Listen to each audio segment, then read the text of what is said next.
Hello বন্ধুরা, welcome to শ্রেষ্ঠাস creation. তোমরা সবাই কেমন আছো? আমি তো খুব ভালো আছি। আজ বানিয়ে নিয়েছিলাম একটা চটজলদি ব্রেকফাস্ট, উপমা আর সাথে একটু ফ্লেভার চা। কড়াই গরম বসিয়ে দিয়ে দিলাম সুজিটা একটু ড্রাই রোস্ট করতে। তারপরে দিয়ে দিলাম সামান্য একটু তেল, দিয়ে ঘি, দিয়ে দিলাম গোটা সর্ষে, শুকনো লঙ্কা আর কারি পাতা ফোড়ন। সেটা একটুখানি রোস্ট হয়ে যাওয়ার পরেই দিয়ে দিলাম কুচিয়ে রাখা পেঁয়াজ, একটু আলু আর একটু চেরা কাঁচা লঙ্কা। আর কিচ্ছু সবজি দিইনি, সবজি খেতে একদম ইচ্ছা করছিল না। খুব ভালো করে একটু মিক্স করে দিয়ে দিলাম সামান্য একটু নুনটা স্বাদ মতোই দিয়েছিলাম। আবারও খুব ভালো করে একটু মিক্স করে নিয়ে দিয়ে দিয়েছিলাম ঢাকা। দিয়ে দিলাম একটুখানি সেদ্ধ হতে।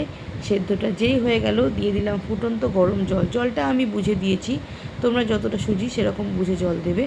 জলটা একটু ফুটতেই দিয়ে দিয়েছিলাম ড্রাই রোস্ট করা সুজি।